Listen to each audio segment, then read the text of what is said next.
What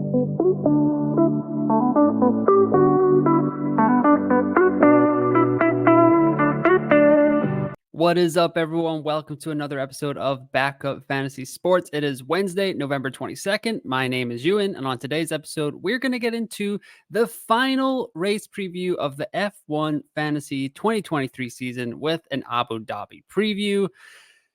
Been a crazy season, kind of long. The final race of the year. Lots happened last weekend in Vegas. There's been swings, misses, hits all over the place.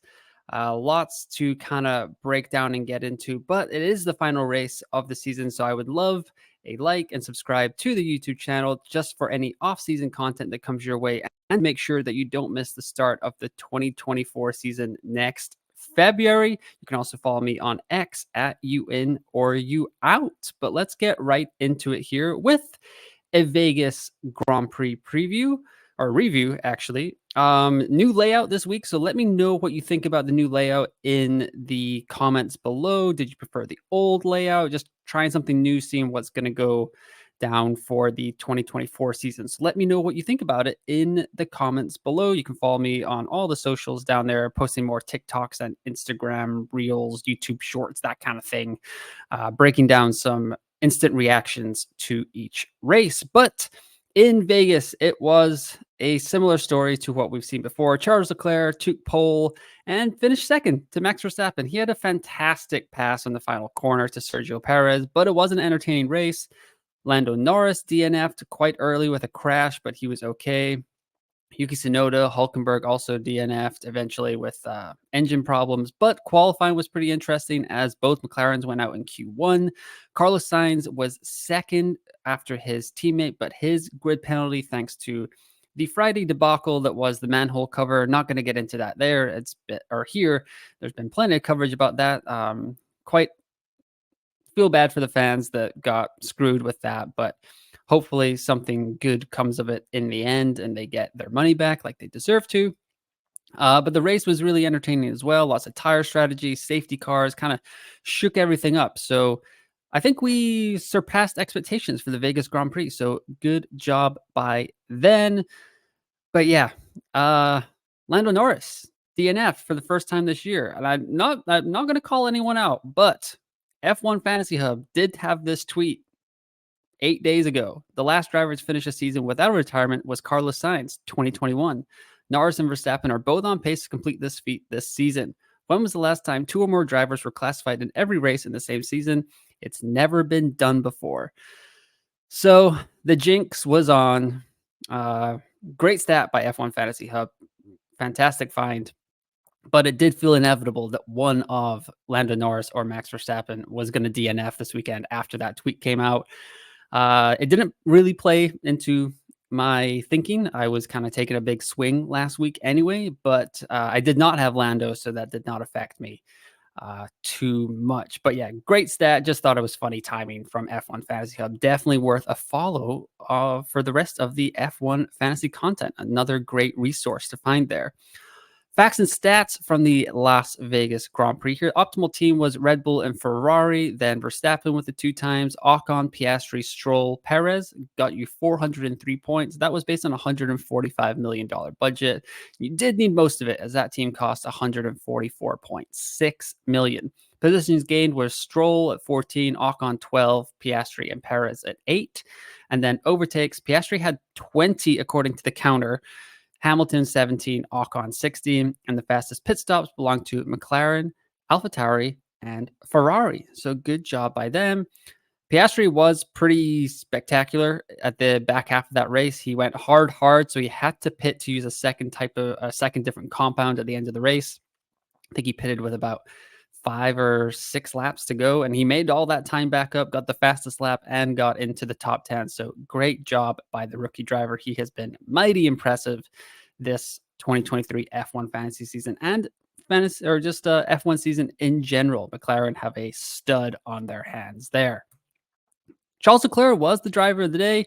Nice little funny picture from the Vegas promos that they've been going around there. Qualified first, finished second, so -1 in the positions gained, 4 overtakes, and 41 fantasy points. That was his highest score of the season, It was only his second race of the year above 30 points, which is kind of crazy when you think how expensive Charles Leclerc has been this year. He came through with more than 30 points in Austria earlier this year. First Driver of the Day award in 2023, but it is his third pole position in the last 4 races. So that Ferrari car has come along throughout the season. More of a qualifying car, but the race day is still going strong. It's getting a lot better towards the end of the year. It'll be interesting to see if Leclerc can finish on pole in 4 of the last 5 races this weekend at Abu Dhabi. Speaking of Abu Dhabi, my team is a little different heading in there as I took a major swing. I activated my wild card and I went without Max Verstappen. I feel like that is blasphemous in F1 Fantasy 2023 this season, but trying to make up some spots. I did make up about 6,000 spots in the overall rank. Like I said quite a few times on here, triple header absolutely destroyed my season, but still trying to claw my way into the top 10K before the end of the year here. So I activated the wild card and I went without Max. So it kind of opened things up. So I went Red Bull, Ferrari as my constructors. That worked out well. And then I got Sergio, Carlos, and Charles in, along with Alex Albon and Yuki Tsunoda. I like what I did. It just didn't work out. And I paid the price by choosing Sainz as my DRS boost. After his 10 grid penalty was announced, I was like, okay, tons of overtakes coming his way. It's going to be good. Finished second in qualifying, but it just didn't work all the way out. So out of Charles, Sergio, and Carlos, I actually chose the worst option, unfortunately. So Charles had 41 points, Sergio had 35, and Carlos had 34. So cost me a little bit there, but I don't think I lost out too much to teams with Max. Does leave me in an interesting position for Abu Dhabi. But yeah, 320 points. I used 6 transfers. I think I only kept Sergio in for my team. I got everyone else out. Used the wild card. And yeah, now I'm up to 6,260 points. I think I'm like 200 points behind the global leader. So, or maybe 400, I think. But definitely still trying to crack that top 10K towards the end of the season and the final race. But I will have a difficult time getting Max Verstappen back into my team, and I will cover that in the transfer section. Want to shout out Fantasy Tune In here, Matt. He does FPL stuff as well as F1 Fantasy, but he had the unique idea to bring in George Russell, and then he would flip him to Carlos Sainz after qualifying. It turns out that Sainz out-qualified George, so but it was just a great idea. You can go follow him on Twitter at fantasy_tunin, if I'm reading that correctly. But yeah, he has some fantastic resources. He always displays his thinking. I make sure to check in with him, or at least read his Twitter feed before every race. It's quite great, and he really thinks about F1 Fantasy in a different way and kind of makes you a better manager as well. So just wanted to give him a shout out towards the end of the year. It was a great idea with the final fix chip. So good job by him. Abu Dhabi Grand Prix preview. We've got the Yas Marina circuit here, 5.781 kilometers, 58 laps, 16 corners, 2 DRS zones. And the first Grand Prix here was in 2009. It's had some spectacular racing, been at the end of the calendar for a few years now. 2021, a little triggering for some people. I'm wearing my Mercedes shirt today, but yeah, maybe we don't talk about 2021 yet. Still too raw for some people, but fun track. Kind of, I know there's a lot of people going around right now saying that Interlagos should be the end of the season every year, and can't disagree with that point. But Abu Dhabi is not terrible. Hopefully, we'll get some interesting racing. 2022 results here. It was a fairly pedestrian end of the year. Max Verstappen taking the pole position and winning the race. Sergio and Charles Leclerc flip-flop spots. It's that decided P2 in the driver standings towards the end of the year. Carlos Sainz finished 4th. Lewis Hamilton had to retire due to a shift issue towards the end of the race, but he was going okay there. But yeah, it was like the top 3 teams finished in the top 6 in qualifying, and then pretty much kind of who you would expect from last year. Esteban Ocon was up there during Alpine's strong season. Sebastian Vettel grabbed a final point in his F1 career, finishing 10th, but Hamilton, Latifi, and Alonso all DNF'd last season. Here are the session times. Friday, it's a regular Grand Prix weekend with a regular schedule, not like Vegas, not like a sprint weekend, nothing like that. So Friday, we've got practice 1, practice 2. Saturday is practice 3 and then qualifying. And then Sunday is the good old Grand Prix. If you can look on this chart, you can figure out the times. Local time for Friday's practice session are 1:30 and 5 o'clock. Saturday is 2:30 and 6 o'clock. And then Sunday is 5 o'clock local time, 1 p.m. UK time, and 8 a.m. US Eastern. All right, so here we go. I think that's about as good as I can share it on screen right now. Friday is going to be 29 degrees Celsius with a low of 23. Nice with plenty of sunshine, 3% chance of rain. Saturday, 29% chance of 29 degrees Celsius, 21 degrees Celsius low. A little bit more chance of rain, but still sunny to partly cloudy and nice. And then Sunday is 30 degrees Celsius, 21 degrees Celsius low, 0% chance of rain, sun through the high clouds. Getting back to some chips strategy here, and it's the final race. So yeah, use them if you got them. That's what I would suggest. You can final fix. You can take a punt on a final fix guy that you think is going to qualify well. If you see anything in the free practices, extra DRS boost, limitless, just use any, even if you have the wild card, just use it. Don't take any hits this weekend, especially if you have the wild card, limitless chip, autopilot, play them all.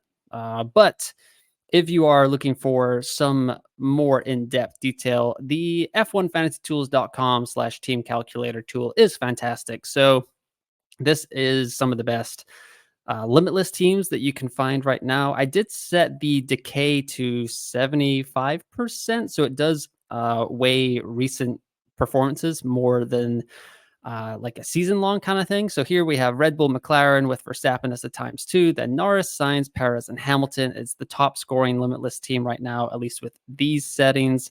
Second is Red Bull, McLaren with Verstappen, Norris, Sainz, Perez, and Stroll, because Lance Stroll has actually been the third highest scoring driver over the last 2 races as Aston Martin zooms back into the 4th place battle for the constructor standings with Lando Norris's DNF. It is actually quite tight there for 4th place. So Aston Martin and McLaren will have something to fight for on the final weekend. The third best team for Limitless would be Red Bull Ferrari with Max as the 2 times, Norris, Sainz, Perez, and Hamilton. That's going to get you about 317 points as well. But yeah, just go on there onto f1fantasytools.com, use their resources, and kind of fiddle around with the settings, and you should be able to figure out some of your best limitless lineups. But with the way it works, they'll have some fantastic data after FP2 and potentially FP3. Depends if their sims are up there yet, but definitely after free practice 2, go on to f1fantasytools.com, use this tool, and that will sort you out right away. Lineup block is Saturday, November 25th. It's going to be 6 p.m. local time, 2 p.m. UK time, and 9 a.m. US time. And let's get into some transfers. So here we are with my squad: Alonso, 0.0 in the cost cap, no Max Verstappen. That is a problem. So how are we going to fix this? Well, 2 of these guys are going to have to be sacrificed to get Max back in my team. So whether it's Sergio and Charles, just depending on kind of who's going to look the best in practice, that leaves me with 14.3 million in the bank. And oh, look at that, Lance Stroll, bada bing, bada boom. Not opposed to taking hits this week, just with me trying to get into the top 10K. But if you're protecting a rank, a mini league rank, I would really not try to take hits. If you got that wild card chip, just activate it just in case you want to do any crazy things before the deadline, that kind of stuff. But Max looking strong. Lance, see, the problem is what I did. I took a big swing last week and it did not work out. And I've kind of left myself in this precarious situation where I can get George, I can get Carlos, I can get Lando if McLaren looks good. So that's kind of going to have to be my second driver. Otherwise, I'm sacrificing a lot here. If I want to slam Sergio in, I'm going to have 25.2 million left. I'd have to go with Daniel, and I don't think that would leave me. Yeah, I'd be 0.1 short of Lando Norris. So that would be ideal, but that's not going to work out for me, unfortunately. So then I can maybe go with Fernando here. At least with 9.4. I've already got Yuki, so Joe Guan Yu. But yeah, it might just be the way that I had it set up. That might be where I have to go there with Lance Stroll and then bringing in wherever they were. Or sorry, I had Carlos here. And yeah, 11.6 with Alex. But we'll see if Williams can do anything at this last race of the season. But I could also take out some of the constructors. If Ferrari's not looking as strong, Red Bull, they're going to look strong. So I'm going to keep them no matter what. But I do kind of want to get Max back in. I guess the thing would be if I'm trying to track the top 10K, then I need to keep taking swings. If the free practice data looks okay, then maybe that will be the way I go. But that is kind of my thinking right now. Let me know what your transfer thoughts are in the comments below, and you can follow me on Twitter at UIN or UOut, and I will be happy to discuss any transfers with you as the season wraps up. Well, that's going to do it for this week's episode of Backup Fantasy Sports with the Abu Dhabi Grand Prix. It's the final race preview of the year. I will have at least one video next week, an awards show, and I am trying to plan some off-season content. So make sure you like and subscribe to the channel, like this video, hit me up on X, Twitter, whatever we're calling it these days, TikTok, Instagram, all over the place now. Happy to discuss F1, what you liked about the show, what you didn't like. Let me know. Looking for new ideas for 2024 as always. But yes, appreciate all the support this season. Over 100 subscribers now, so that's great. And yeah, hopefully these videos have helped you out. I have made bad decisions myself, but hopefully my advice has helped you a little bit and you've done better than I have. But good luck in the final race of the season. I hope you win all your mini leagues, finish in the top 100 of the global or top 1K, top 10K, whatever your goals are. I hope you get there. And if you do, let me know on Twitter and just retweet all that stuff on Sunday afternoon. But once again, thanks for listening, and I will talk to you next time.